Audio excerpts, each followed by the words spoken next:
nós queremos chamar a doutora Roseli. Ela está muito alegre, cheia de Deus, iluminada. Seja bem-vinda, querida. Ai, Bom dia, dia, Henrique. minha amada, bom Tudo dia. bem? É uma riqueza muito grande receber você aqui uma Que vez bom. por mês, né? Eu também Vamos me nos sinto sentar. privilegiada por estar aqui, viu, Henrique?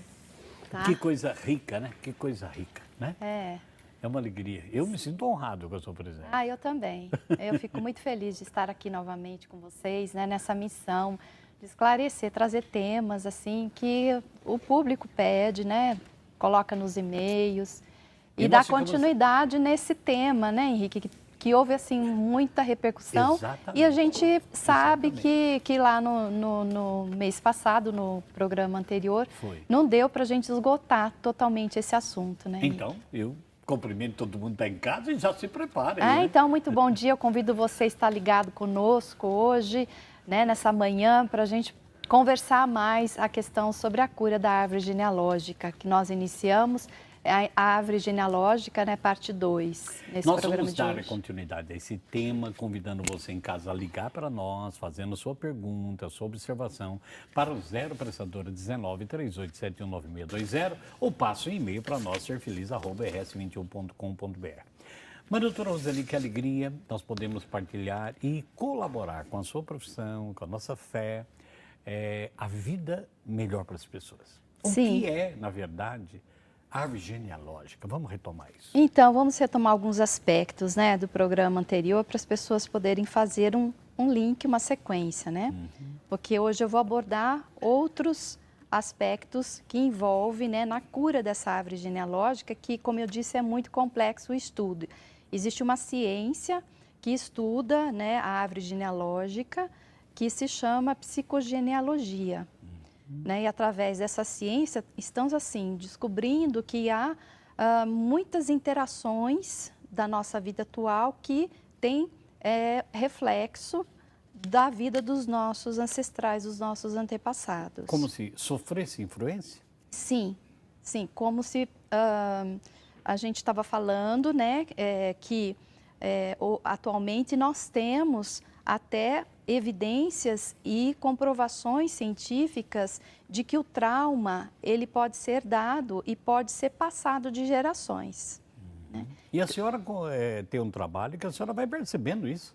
Isso, né, através desse método da terapia familiar sistêmica fenomenológica, é conhecida também como constelação familiar, e eu denominei no meu trabalho como vivência terapêutica familiar. Que maravilha. E através desse método nós entendemos e nós visualizamos, né, que existem situações na vida do ser humano, né, por exemplo, certos sintomas, tanto físicos quanto psicológicos, que estão ligados com acontecimentos importantes, acontecimentos traumáticos da vida dessa família, na linha dessa família. Então, eu queria que talvez, para minha curiosidade e para você em casa entender, doutora Roseli, o que é, na verdade, a vivência terapêutica familiar? Então, é um método que nós trabalhamos tanto com workshop, tanto em terapia individual, né, que mais tarde a gente vai dar um exemplo aqui, que desenvolve-se através de uma terapia em grupo, onde um paciente vem com uma questão que ele tem em relação à própria vida dele, em relação à família, pode ser questão relacionada ao trabalho, qualquer ambiente, né, qualquer sintoma, qualquer problema de ordem também psicológica, de ordem relacional, a gente pode levar isso para dentro dessa terapia de grupo, onde há participantes que não se conhecem e aí o paciente é levado a convidar alguns desses participantes a representar membros da sua família. Então, eu escuto a queixa do paciente, o paciente geralmente vem, olha, eu tenho uma depressão que é difícil de tratar, tá difícil de eu superar, ou eu tenho vivenciado luto, eu não consigo sair do luto, ou eu tenho dificuldade de relacionar com o meu filho ou com o meu marido, eu não sei exatamente, ou eu tenho dificuldade de relacionar com a minha mãe, eu não sei, a gente não existiu nada entre nós, mas eu sinto que há uma dificuldade de eu ter o amor dela, eu amá-la, enfim, várias, né? Eu não consigo ter sucesso profissional, eu tenho fracassos recorrentes, eu não consigo parar no emprego. Enfim, há mais variadas questões chegam... Eu ia perguntar justamente isso, que as pessoas chegam, elas estão com um sofrimento pessoal, Sim. Né? E nesse caso que a senhora falou de relacionamento com filhos, eu encontrei uma senhora que disse assim, eu tenho 3 filhos, mas com o primeiro eu tenho um péssimo relacionamento, eu não consigo entrar no coração dele. Ele tem problema, pode não ser ele. Sim. O relacionamento ele é complexo, porque há muitas interações. Eu vou exemplificar depois nos próximos blocos através dos bonequinhos que eu trouxe, né? Porque, às vezes, nós projetamos numa pessoa inconscientemente algo que não é relacionado a essa pessoa, mas é alguém do sistema dessa pessoa. Então, inconscientemente, a mãe, por exemplo, projeta a visão inconsciente nesse filho como sendo um pai dela. Tá? Tá lá atrás. E está lá atrás. Então, é isso que a gente vai descortinando, a gente vai observando os movimentos, então, desses representantes que são escolhidos para representar essa família, que nada conhece a respeito dessa família, e eles passam a sentir, né, ter percepções, sentimentos, emoções, às vezes pensamentos, posturas físicas até, né, relacionada àquela família que está em questão. E aí nós vamos elaborando passo a passo até chegarmos em o que a gente denomina de núcleo de sofrimento ou emaranhado sistêmico, tá? E a partir daí nós vamos colocando em ordem essas relações até o paciente olhar, configurar aquilo, há uma mudança num padrão mental, num padrão emocional do paciente.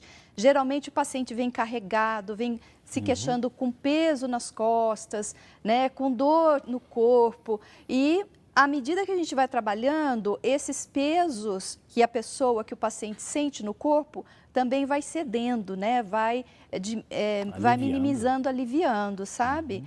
Assim, é incrível como a gente consegue chegar muito mais rápido. Então, é uma terapia que é breve, porém profunda, que mexe com uma dinâmica inconsciente da família.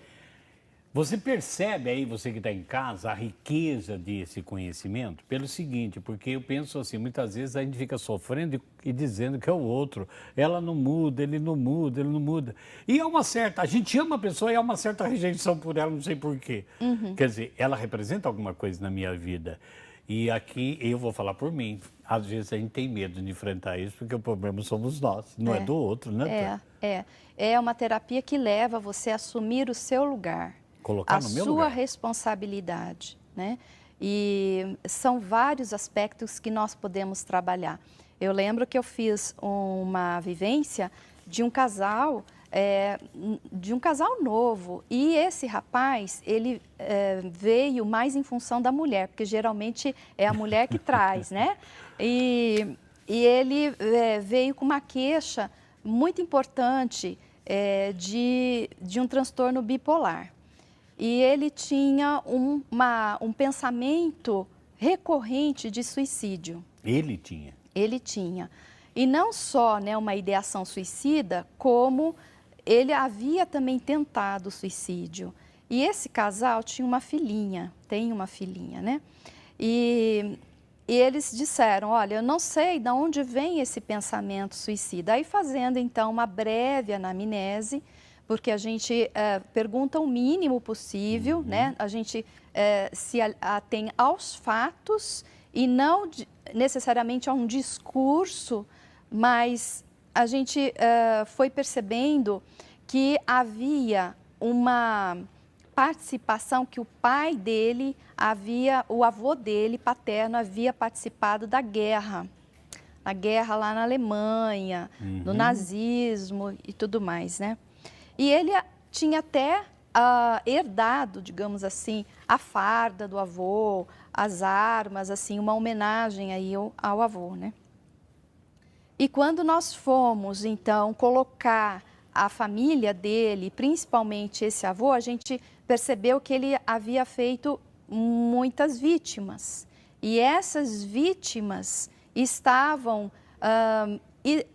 de alguma forma identificadas com esse neto, porque o avô, embora era uma obrigação, né, da guerra, dele ir servir à guerra, não houve um movimento interior na alma dele de um arrependimento. Entendi. Tá? Então, essa questão ficou aberta, porque ele fez vítimas. E como nós entramos num campo de memória profundo da família, né, e aqueles que foram mortos também, de alguma forma, continuam fazendo parte do membro da família, do sistema familiar, né? Então, eu fiz todo um trabalho de reconciliação e de perdão dessas vítimas, desse paciente, do representante desse paciente com aquelas vítimas. E foi assim, imediato, né, o efeito que ele teve, ou seja, o pensamento, o alívio que ele teve, foi como se tivesse tirado assim subitamente. Uma corrente que o prendia. Que o prendia. E assim, até hoje ele está bem, não teve mais nenhum tipo de recorrência a esse sentimento, a esse pensamento suicida, né? Que maravilha. Agora eu vou fazer uma pergunta aqui, né?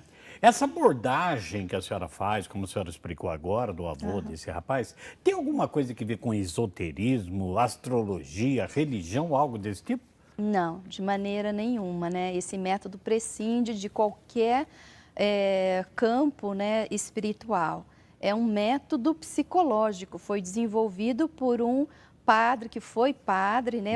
Atualmente ele é terapeuta alemão chamado Bert Hellinger, né? E ele desenvolveu esse método baseado em escolas, em várias escolas de psicologia, tá? Desde psicanálise, Jung, análise transacional, terapia familiar terapia familiar da Virginia Satir americana.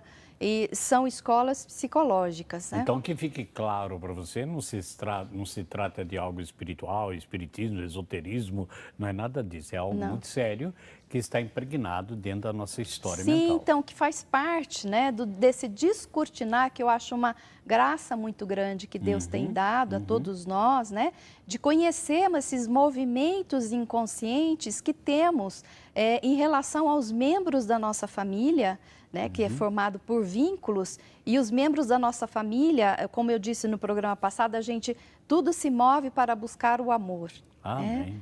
Em todos os aspectos. Em todos os aspectos. Há uma necessidade, né, do ser humano amar e ser amado. E é nesse mover do amor que se acontece tanto as alegrias quanto as dores e as tristezas. Mas todo ser humano busca o amor. E, às vezes, o amor ele é ferido. E quando o amor é ferido dentro do sistema, então se evolui para traumas. E o trauma, hoje, nós sabemos que, através da ciência, eu acentuo novamente, ele é transmitido. Existe uma pesquisa, tem tempo ainda? Temos um minuto, vamos lá. Existe uma pesquisa, né, muito séria, feita por uma americana, do Hospital Monte Sinai de Nova York, e muito interessante essa pesquisa, até saiu publicado na Folha e está também no nosso Facebook, que fala sobre o trauma que aqueles sobreviventes do Holocausto, né, as famílias, homens e mulheres sobreviventes do Holocausto, foram examinados por ela, né, por esse grupo. E um outro grupo que eram judeus também, os dois grupos eram judeus, uns que foram sobreviventes do Holocausto e outros que fugiram da Europa, então que não tiveram o trauma de viver lá na época, né, do Holocausto. Então, ela fez essa pesquisa através da epigenética. Ela examinou o gene desses dois grupos e observou o seguinte, que o gene desses judeus sobreviventes do Holocausto, eles tinham uma alteração numa das hélices do DNA. E esse grupo que não viveu o Holocausto, esse grupo de judeu, o grupo, ele não havia apresentado nenhum tipo de modificação. E ela foi adiante, então ela pesquisou esse grupo que havia tido já essa modificação na hélice do DNA, ela pesquisou os filhos e os netos desse grupo, tá? E encontrou a mesma modificação na estrutura do DNA. Olha só. E o que eles observaram? Que esse grupo tinha mais reatividade ao estresse. Então, era um grupo de pessoas que sofriam mais de transtornos de ansiedade, de depressão, de síndrome do pânico, das mais variadas sintomatologias mentais. Netos, filhos que trouxeram dos pais. Sim, sim. Dos avós até. Sim. Então, assim, para mostrar o seguinte, que uma vez que se vive um trauma, esse trauma, ele não está mais contido numa esfera psicológica, ou ele se traduz, né, numa instância mental, mas ele já está localizado num DNA que foi alterado. Doutora Roseli? Olá. Tá brincando aí? Tô brincando. Tá brincando aí, olha só. Olha que coisa bonita. Falar de coisas muito sérias, As assim. crianças em casa, posso sair, meu anjo? As crianças em casa vão ficar muito felizes. Vamos brincar agora. Vamos brincar né? agora. Brincar. Vamos explicar para nós, mas eu queria dizer assim, esse método que a senhora está fazendo, ele é desenvolvido, que a senhora vai mostrar aqui, é desenvolvido no workshop. Quando a senhora faz a vivência. Sim, quando é no workshop, é claro, a gente não utiliza os bonequinhos, claro. A gente utiliza as pessoas, né? As pessoas é que vão representando. E é interessante que os representantes, Henrique, há uma sincronicidade tão grande entre a escolha de um representante para aquele papel, que às vezes o representante trabalha em si mesmo, né, aquela questão, sabe? É que a gente chama de sincronicidade. Que maravilha, né? Que maravilha. Eu escolho você para me representar o meu pai, digamos. E você não me conhece. Mas eu não te conheço. Mas existe algo em você que vai linkar, que vai vincular a tua questão com a questão do meu pai. É muito interessante. Então, as pessoas que vão e que participam, elas também são beneficiadas, né, nesse processo. Eu tenho algumas perguntas para fazer para a senhora. Essas ordens de relacionamento, o que são? Ordem de relacionamento que a senhora estava falando. Eu vou falar, vou começar a falar de um caso, né, para a gente ter, assim, bem um exemplo concreto, porque os nossos relacionamentos, para ele poder dar certo, para eles poderem dar certo, os nossos relacionamentos, para o amor poder chegar com força em nossos corações, em nossas famílias, entre nós, precisa haver uma ordem. É isso que Bert Hellinger trouxe para nós, né, de um grande assim, conhecimento a respeito dos relacionamentos, né? Que existem 3 ordens do amor, que a gente chama, ou leis, né? Mas não são ordens de ordenanças, são ordens de ordenar mesmo, de colocar, né, o sistema para funcionar bem. Então, eu vou comentar sobre essas 3 ordens, que são a ordem da hierarquia, a ordem do pertencimento e a ordem do dar e do receber. E eu vou explicar cada uma delas daqui a pouco. Não vou nem falar nada. Não, eu quero que você pergunte. Mas eu trouxe assim, olha, aqui vocês estão vendo que há uma representante, chegou uma paciente, né, no consultório falando assim, olha, é uma senhora já de idade, ela diz assim, eu não sei o que acontece, depois que minhas filhas casaram, ela tem 2 filhas, eu não passei a viver, eu passei a ter um monte de problema de depressão, de ansiedade, eu não tive bom relacionamento com os meus genros e eu vim aqui porque eu preciso de ajuda, porque eu tenho que conviver com as minhas filhas, com os meus genros e eu não consigo me relacionar bem com eles. Eu me sinto mal e eles se sentem mal também, né? Então, eu disse o seguinte, olha, vamos imaginar como você se imagina em relação a você e as suas 2 filhas. Aí eu pedi para ela escolher os bonequinhos, aí ela escolheu como representante essa senhora, e as 2 filhas, Certo. Tá? Veja, ela colocou exatamente assim, bem próxima, né? Uma das outras. E, obviamente, sem os genros, né? Só ela com as filhas, tá? Aí eu fui perguntando para ela o que aconteceu na sua família, né? Na sua família atual, na sua família de origem. Ela disse assim, olha, quando nasceu a minha última filha, ela estava ainda muito novinha, com 5 anos de idade, né? O meu marido, aí ela colocou, meu marido, ele faleceu. Ele faleceu.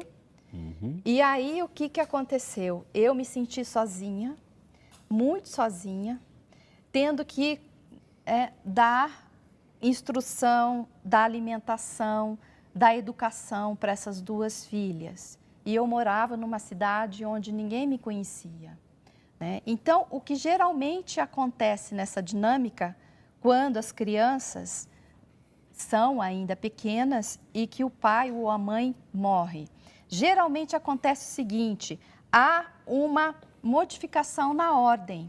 Aqui eu logo percebi que se tratava de uma família que havia mortos na família, porque ela colocou muito próximo, com medo, né, no sentido de segurar essas filhas para ela, né? Entendi. Isso atua inconscientemente, tá? Então, o que aconteceu? Uma dessas filhas foi chamada a ocupar o lugar do pai.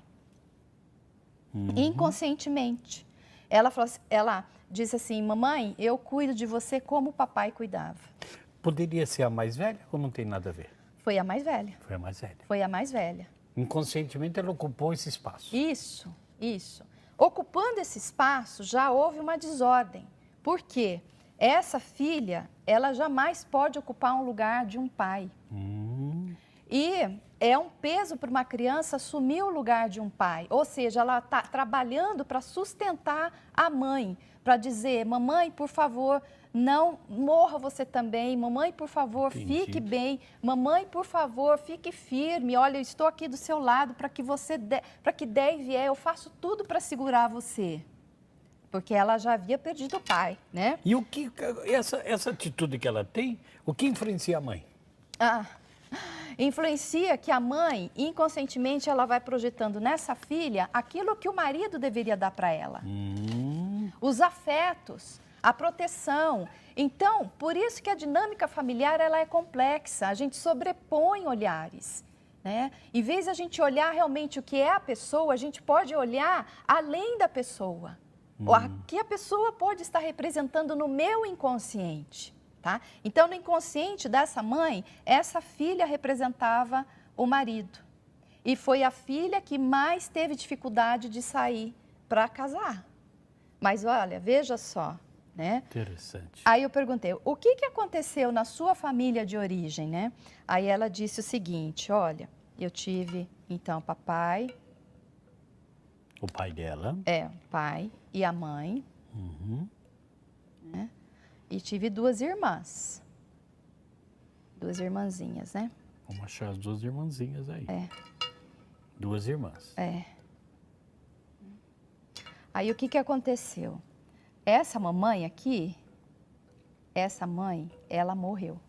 Essa aqui. Essa daqui. Ela faleceu. Né? Ela faleceu. E o que aconteceu?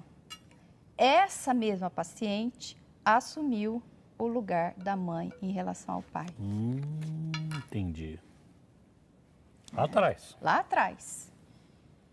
E, infelizmente, houve um padrão de morte nessa família, de morte prematura, porque na infância ela perdeu a mãe. Aí ela dizia assim, nossa, quando eu perdi mamãe, eu perdi o meu chão. E aí eu sentia que papai queria seguir a mamãe na morte, mas ele lutava porque ele tinha 2 filhinhas para cuidar.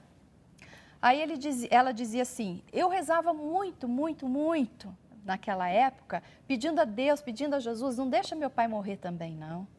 Então, o que aconteceu? Essa mulher, hoje senhora, lá na infância, ela já começou a ter peso sistêmico. Entendi. Por quê? Porque ela assumiu um lugar que é da mãe, para que o pai pudesse ficar na vida. Então, ela lembrava assim, eu fazia tudo para o papai. né? Eu cuidava dele, eu tentava ajudar a fazer a comida. Ele ocupou o lugar de esposa. Ocupou o lugar, né? E quando isso acontece, há uma exclusão no sistema. Desordenou. Desordenou o sistema. E aí, então, gera o quê? O peso sistêmico, que isso são cargas emocionais intensas que, às vezes, uma criança, ou mesmo um adulto que não está preparado para assumir aquele lugar, assume, né, sem ter condições psicológicas, físicas, emocionais, mentais para estar num lugar desse. Tá? Eu queria perguntar aqui o seguinte. Então, nós estamos aqui com uma família. O que é que traumatizou esse sistema? Foi essa? Então, começou aqui, desencadeou com a perda da mãe, prematura. Por isso que mortes prematuras, tá? Abortos provocados, várias situações que traumatizam o sistema. Então, mortes prematuras, abortos provocados, separações indevidas, né? Divórcio que é muito mal feito, né? Participações de guerras, abusos, desonras, né? Exclusão de pessoas do sistema, né? Acidentes, né? Acidentes provocados com mortes fatais. Doutora, por que eu não posso excluir alguém da minha família? Não posso excluir por causa da lei do pertencimento. Todos têm, isso que é incrível. Os relacionamentos, para dar certo, eles precisam obedecer essa ordem. A ordem, ela vela para que ninguém se perca, para que tudo fique no seu devido lugar. Tudo existe uma ordem. Nesse estúdio tem que ter uma ordem. Para ele funcionar. Então, tem um câmera aqui, outro câmera ali, né? Tem as luzes, tem cada um com a sua função, né? Então, cada um está no seu devido lugar. Se tivesse aqui tudo fora do lugar, que nem o que é responsável para a iluminação fica na câmera, né? Gera uma desordem, claro, né? Se a diretora que fala com você, ela deixa de te comunicar algo, também saiu fora da ordem. Sai fora da ordem. Cada sistema tem uma ordem, né? Nós vivemos debaixo de uma ordem, de uma lei da gravidade, né? O sistema solar tem as suas leis e cada sistema tem as suas leis. O sistema familiar tem a sua lei para ter ordem. E quando a gente sai fora dessa ordem, então gera uma dissonância nesse sistema. Doutora, então aqui... É como assim, você tem o seu corpo, o corpo ele é um sistema complexo, tá? Imagine assim que o seu pé, em vez de ficar no membro inferior, ficasse como a sua mão e a sua mão no seu pé. Tá tudo errado. Vai, né? Vai dar uma complicação. O corpo vai sofrer. O corpo vai sofrer. Então, para que o amor chegue de uma forma forte, que libera, que é saudável, ele precisa ser acompanhado dessas leis, dessas ordens, para manter dessa pertença. Então, o pertencimento, né, é uma das leis importantíssimas, porque diz o seguinte: todos os membros desse sistema continuam pertencendo, vivos e falecidos, tá? Entendi. Então, mamãe, por exemplo, essa filhinha aqui, né, que perdeu a mamãe, ela pode dizer para o papai: querido papai, eu sinto muito. É claro que a criança não tem consciência. Claro. Por isso que às vezes precisa de terapia. Porque e precisa. Não tem consciência. Então ela pode dizer assim: querido papai, sinto demais que mamãe morreu, mas ela continua sendo a sua mulher. Eu sou a sua filhinha. Por favor, me olhe apenas como sua filhinha. Quer dizer, o que está acontecendo? Está colocando em ordem Isso. o que deveria já estar. Isso. Então, a filha olhando para o pai, a partir do ponto de vista que ela é filha, ela não vai deixar de ser filha. Entendi. O pai vai continuar sendo pai.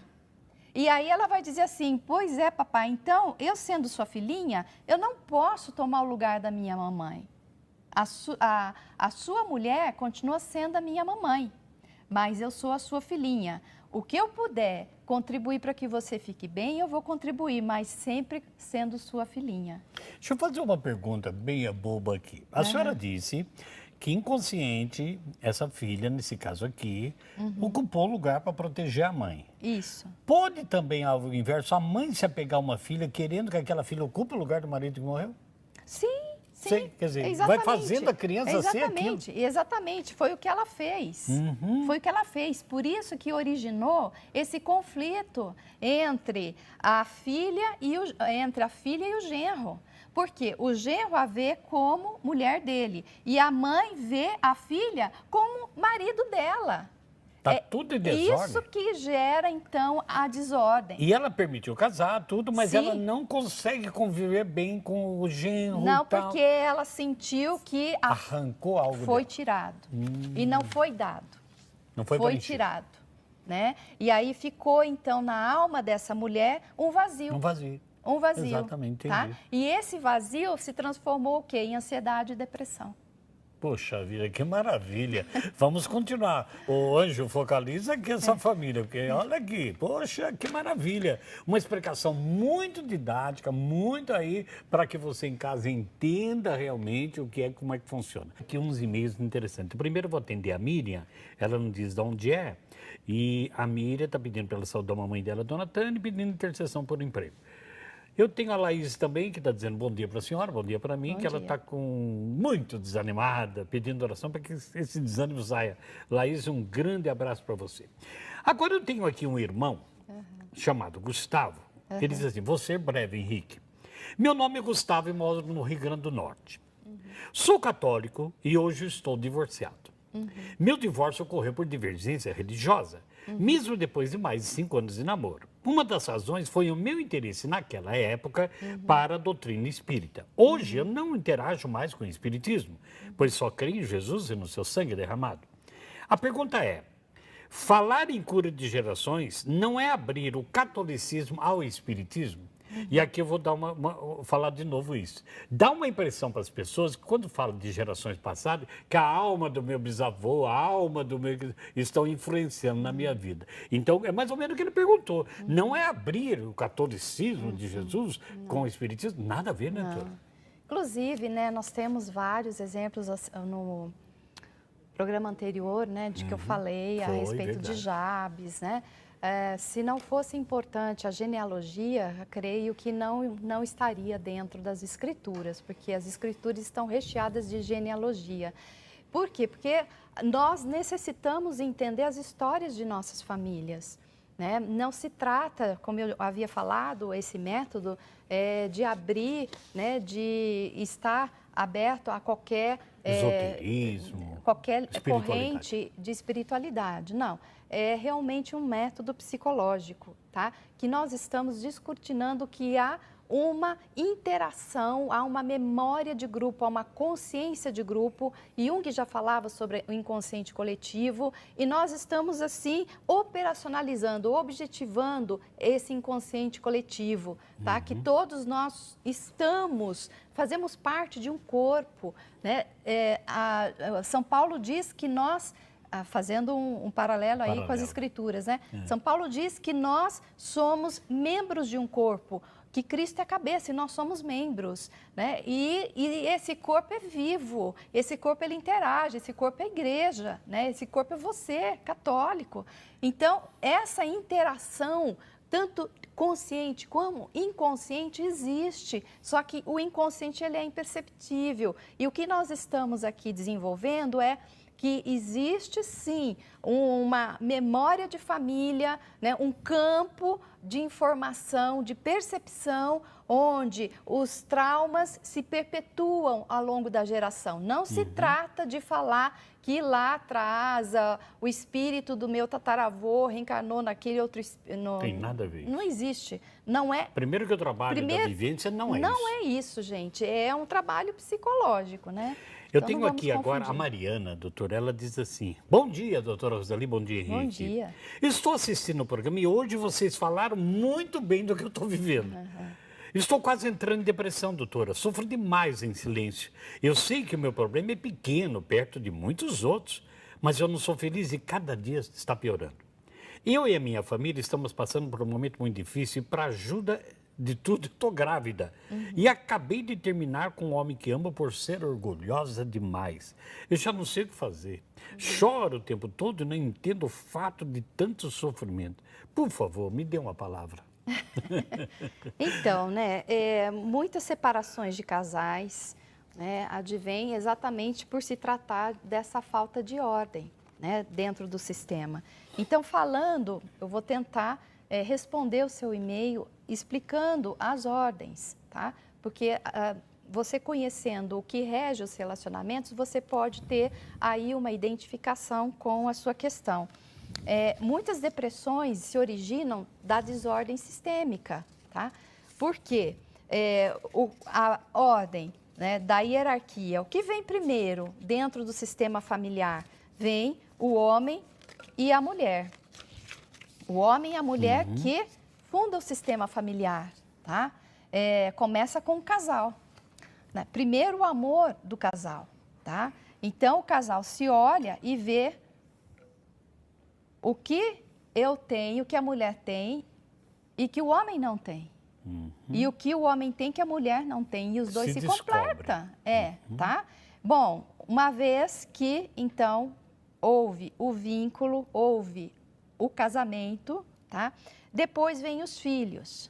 Tá? O que acontece, muitas vezes, e isso é a prática do meu consultório, o que acontece é o seguinte, quando vêm os filhos, geralmente, isso os casais fazem, tá? Eles colocam os filhos aqui, no meio. Numa linha. Numa linha. E o que acontece quando o casal coloca os filhos no meio, entre eles? Separa, doutora? Não. Separa, tá? Porque o casal deixa de se ver como um casal e se passa a se relacionar como pai e mãe.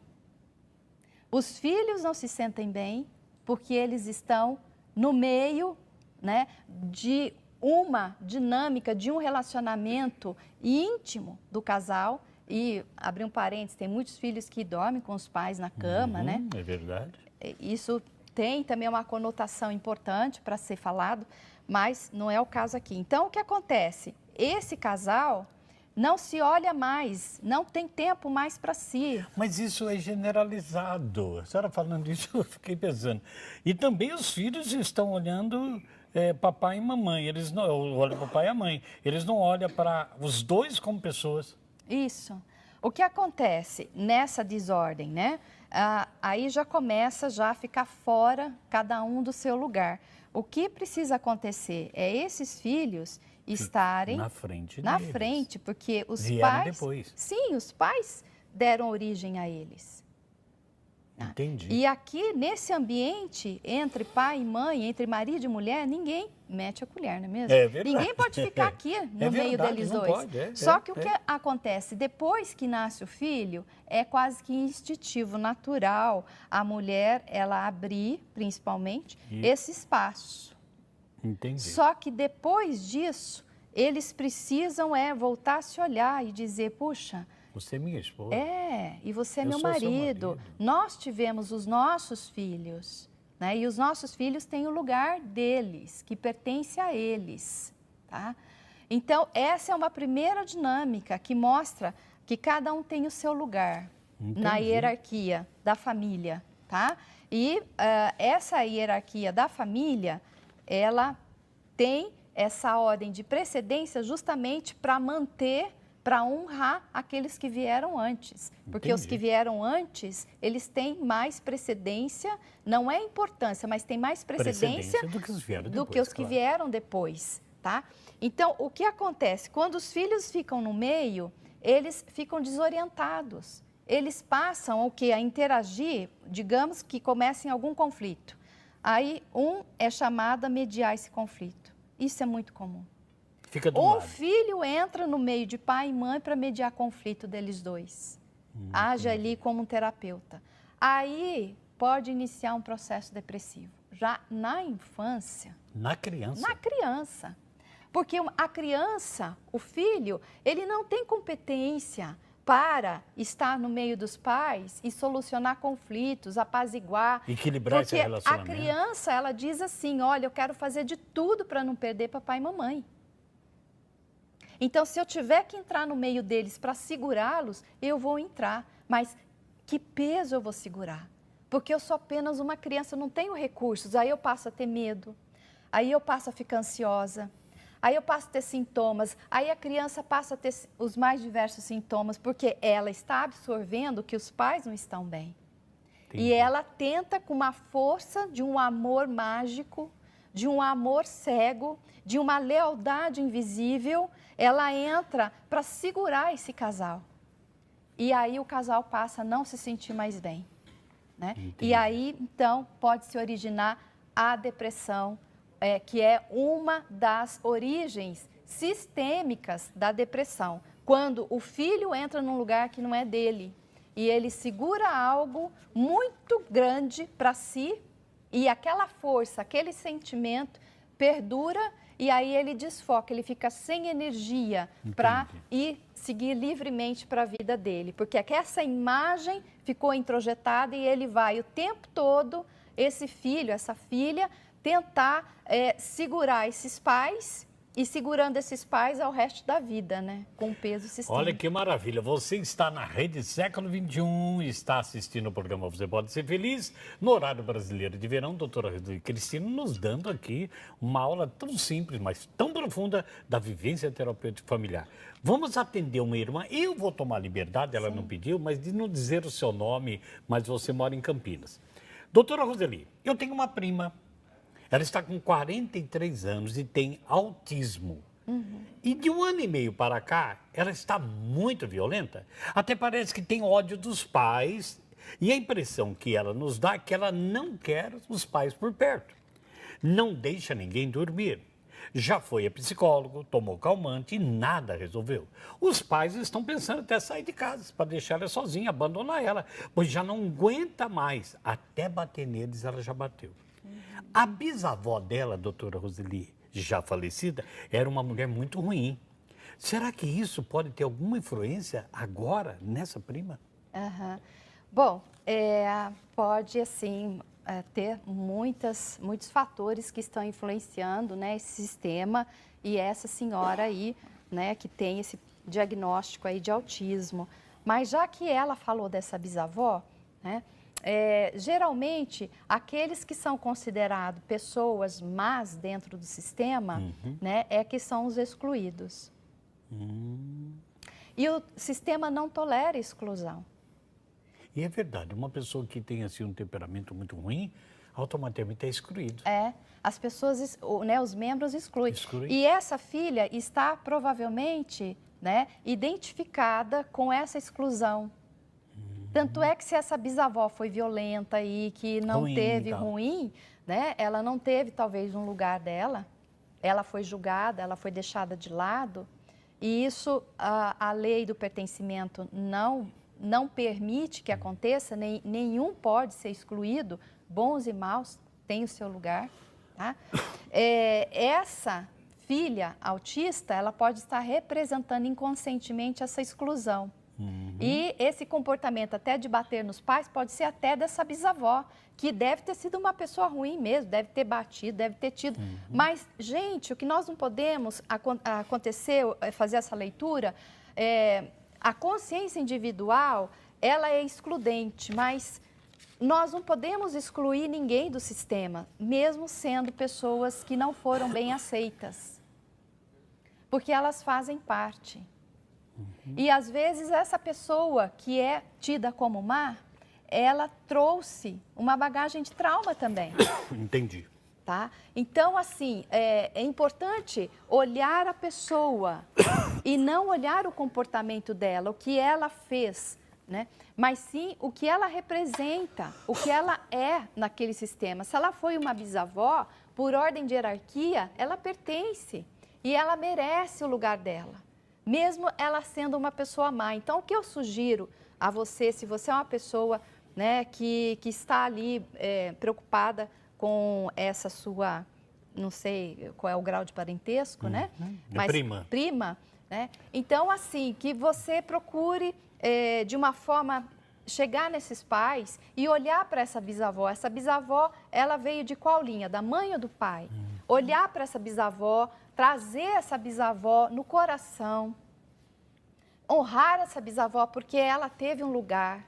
Foi por causa dela que essa família perpetuou, né? Sem julgamento. Sem julgamento. Simplesmente porque ela faz parte. Tá? Eu acredito que fazendo esse bom movimento de trazer essa bisavó com o amor dentro do sistema, conceder a ela o perdão, é falecida com certeza, mas o perdão ele transcende, claro, né? Assim como o nosso inconsciente, ele é atemporal, ele não está preso no tempo e no espaço, o nosso inconsciente, e o inconsciente da família também. Então, traga essa bisavó no coração e faça um procedimento, um ritual de perdão. Dizer, você faz parte, querida bisavó, tá? E isso, eu acredito que vai dar um alívio nessa Eu tinha uma pergunta, bisneta. eu acho que foi respondida aí, porque é um emaranhamento sistêmico que isso aí, né? Sim. Vai se enrolando tudo, cada um não tem mais o seu lugar. Sim. Então, agora eu tenho uma outra pergunta. Eu posso fazer a vivência no lugar da minha filha, do meu filho? Eu sendo pai? Pode. Se essa filha for, digamos, menor de idade, né, você pode fazer. Agora, se ela é adulta, já seria indicado ela mesma estar presente. Mas tá? ela pode fazer no meu lugar? Ela sendo filha? Não, os filhos não podem fazer no lugar dos pais, por uma questão da ordem do sistema. Ela está se colocando no meu exatamente. lugar. Ela está trazendo um fardo que não é dela. Que não é dela. Está carregando algo, é essa dinâmica aqui. Eu estou aqui para ajudar papai e mamãe a se verem, a se relacionar. Então, essa não é uma função dela. Não é função dela. Essa é a função do casal. Do casal que precisa, então, buscar a ajuda adequada e deixar os filhos no lugar deles. Tá? Então, se esse pai ou essa mãe, ele pode fazer no lugar da filha, se ela é de menor. O que não pode é trocar de lugar. Ela vir fazer vivência no meu lugar. Sim. Não tem, porque ela está fora do lugar dela. Isso. Cada um tem o seu lugar. Que cada maravilha. um pertence. Né? E quando há uma quebra dessa ordem de pertencimento e cada um do seu local, do seu lugar, né, que ocupa, é comum também uma outra dinâmica, né? Você pergunta assim para um casal, quantos filhos você tem, né? Nós temos um filho. Mariazinha. Deixa eu perguntar, deixa eu entrar, não sei se a senhora vai falar. Mas se ela teve um aborto? Exatamente. É isso? Exatamente. Tá? Então, o que acontece? Então, ela não tem um, ela tem dois. Dois. Ou se ou se o casal teve, né, vários filhos ou natimortos, são contados como filhos. São contados como filhos e por ordem de nascimento. Então, você tem 4 filhos, tá? 4 filhinhos.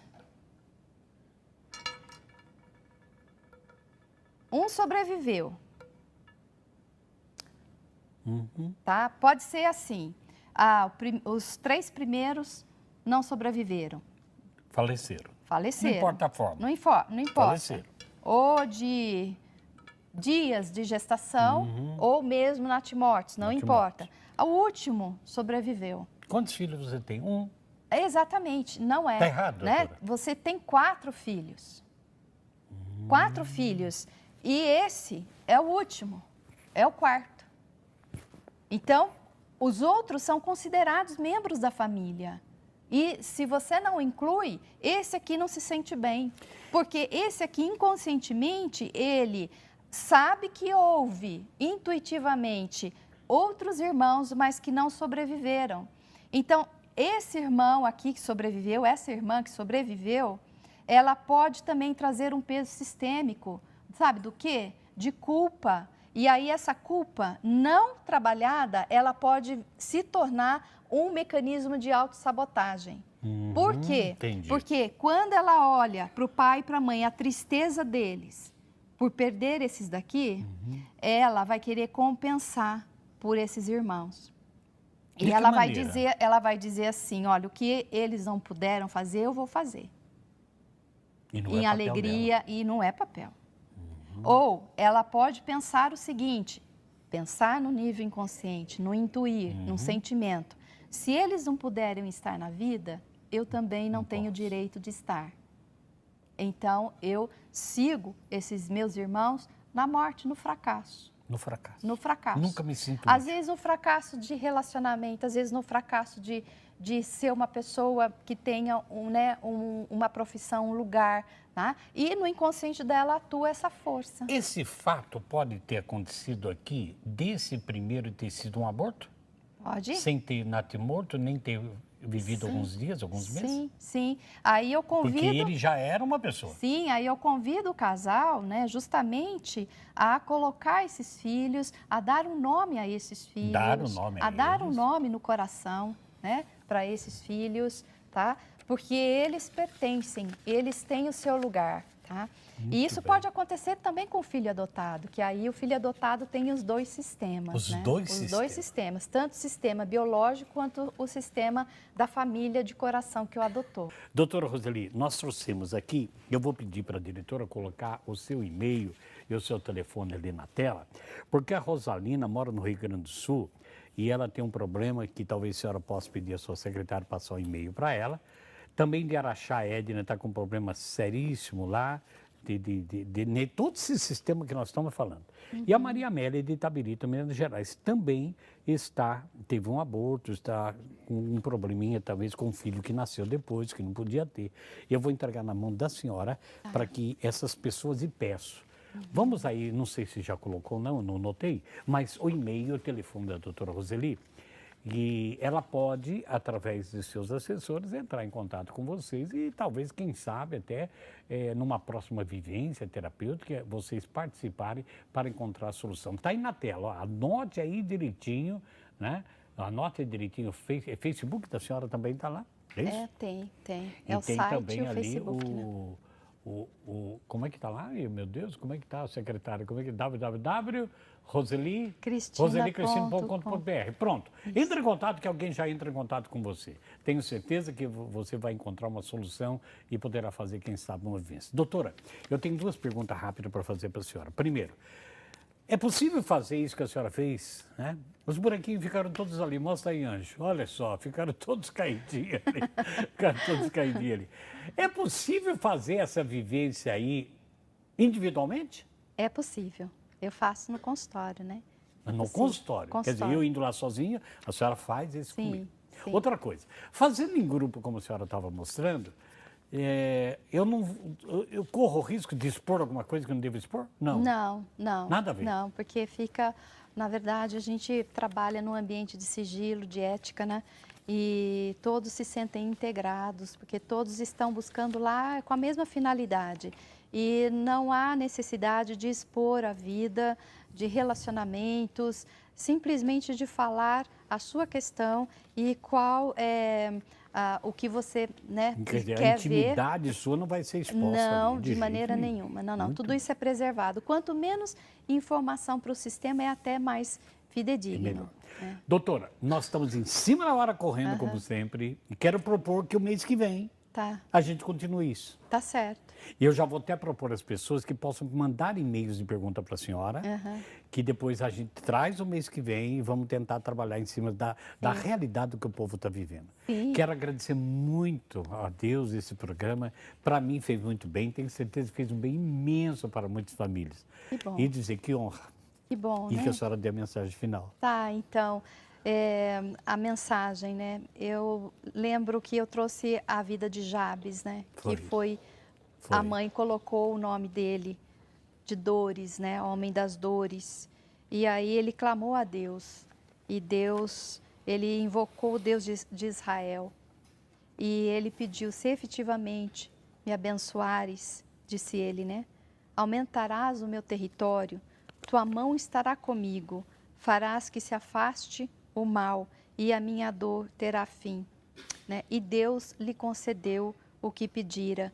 Assim como Jabes vivia aprisionado por causa do trauma do seu nome que foi dado, né? Homem de dor. E também pelo fato de ter perdido a mãe no parto, né? De ter sido, talvez assim, todo esse impacto psicológico Deus restituiu o pedido dele, né? Ampliou as fronteiras, né? Fortaleceu a mão dele, né? E a dor dele terminou. Então, eu queria deixar essa mensagem. Por mais difícil talvez que você esteja vivendo dentro de um emaranhado a tua vida, né? Sempre tem solução. Deus Amém. Sempre age a nosso favor. Amém. Né? Porque Ele é amor e Ele nos ama e Ele ama você e Ele quer que você se liberte. Amém. Tá? Querida, muito obrigado. Manda um abraço para quem você quiser. Eu deixo meu abraço a todos vocês. Muito obrigada, né, por vocês estarem conosco aqui todas as segundas-feiras, não é mesmo? Deus abençoe e que você seja livre cada vez mais em Jesus. Amada, minha amada, eu quero agradecer a Deus em primeiro lugar, que nos deu alegria, sabedoria, humildade, para tentar levar o melhor para você, para que esse nome do programa, criado há 16 anos atrás, ele continue tendo sentido. Você pode ser feliz. É para levar para você a sua realidade, o sofrimento, a sua lágrima, seu medo, a sua ansiedade, tentar encontrar caminhos novos para você ser aquilo que Jesus diz, vida plena. Muito obrigado pela sua audiência, obrigado a toda essa equipe maravilhosa que trabalhou conosco e tudo que nós fizemos e haveremos de fazer, seja para a glória do Deus que é Pai, Filho e Espírito Santo. Amém.